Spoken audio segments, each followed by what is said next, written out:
Hello, Ken Krushka here. So today I got this Remington No.7 blind writer that I've been working on and, playing with the old rusty parts. I wanted to give you guys a few references for some things though, and maybe tell you a little bit about the machine as well.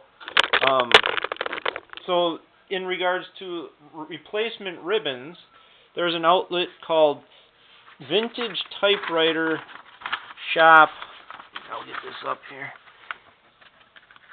VintageTypewriterShop.com, and they have new. Let's get this in here.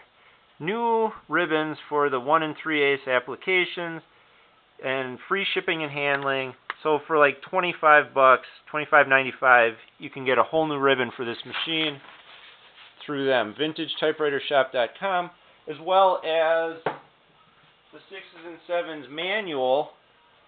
You'll have to print it one page at a time if you're interested in getting the manual. But you can get that through www.typewriterfever.com, and then you don't have to buy it. Electronic copies are like $20 otherwise, but you just get that for free that way. So I was changing a lot of these parts, and they were rusty and everything, so I've been taking them off of a parts machine that I got, No.6. But this is a dead assembly here. They used wooden cores, and if you broke one, it's not the end of the world. You could just cut a piece of doweling and drill it through. Or what I found was, in micrometering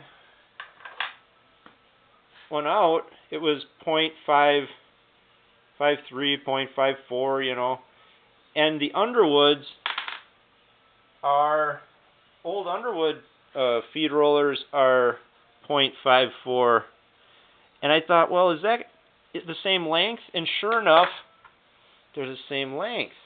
And then I thought, well, how about the shaft? Well, when you're on the shaft, it's a little different. You've got these spacers in between as well, see? So I just put them on there, and I thought, you know what, I'm just going to go with Underwood.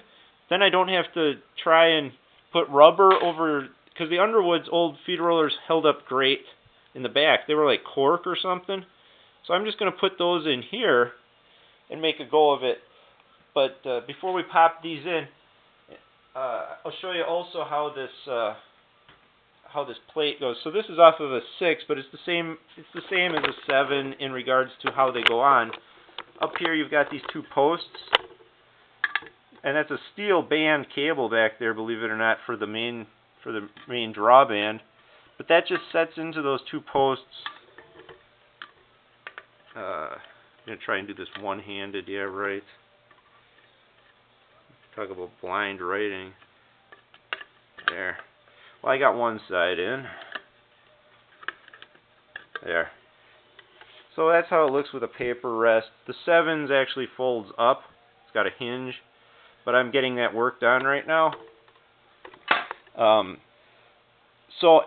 With that steel band for the main drum there, I'm going to try getting this is some banding material from a box, and I'm going to try using that. I'm going to incorporate that onto the clips at the end of the thing. This band is working, yes, but it ain't going to work much longer, So I've got some clips from the ends from an old one. But for this feed roller thing, and I did some replacement feet on the front as well. They're just a little short, height-wise, than I would like. So how this all goes together is, here's your one at this end, then you've got the bar between, and then you've got the one for the other end. This part will go, I've got one mounted in there here already. Once I took it out, I put this one in, so it'll make putting the other side in, easier than having to hold it all together and try and do it all at once. So this will actually, besides being tricky, will go like this.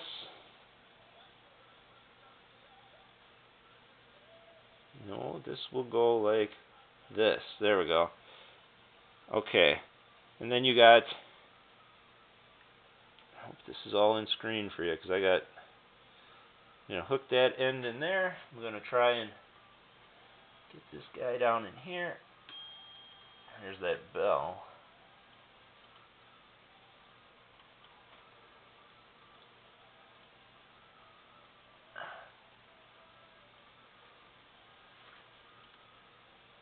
Come on.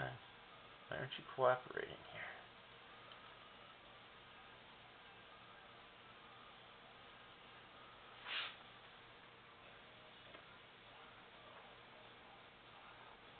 There we go. No, too far. Come on. There. Okay. Now you've got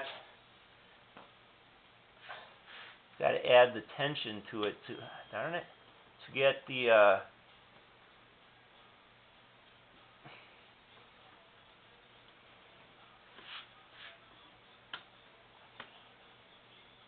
the pin in. So there's this little pin at each end, and that's what holds the whole shebang together. And you got no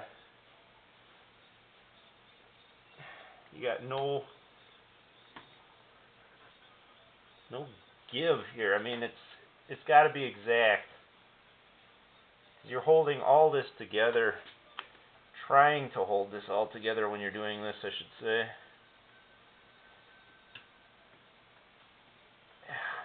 A lot of tension on that little pin. They put so much tension on there. Come on, there we go.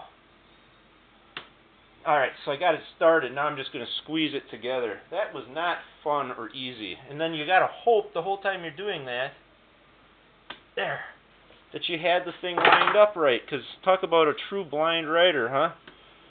I guess we did okay, though, because it's in there. And they touch the platen. So don't worry about the Underwood. The Underwood rear feed rollers, let's throw a piece of paper through it, but it looks good. It looks real good. And they're in there. Let's see how that did. Why don't we just spin a small sheet of paper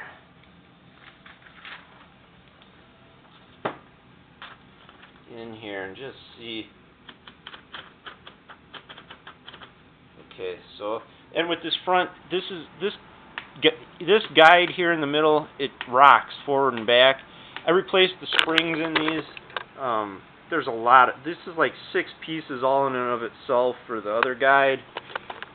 Pretty complicated stuff. But, yeah, there goes the paper. Now that it's in, I'm going to push that back. Look at that, huh? And we got feed rollers. So if you guys need to do anything with one of these blind writers, if you want to play with wood and try and press a piece of rubber over a piece of old doweling, good luck. I just say, if you got the Underwood parts to do it, there's your fix. All right, everybody. Have a great day.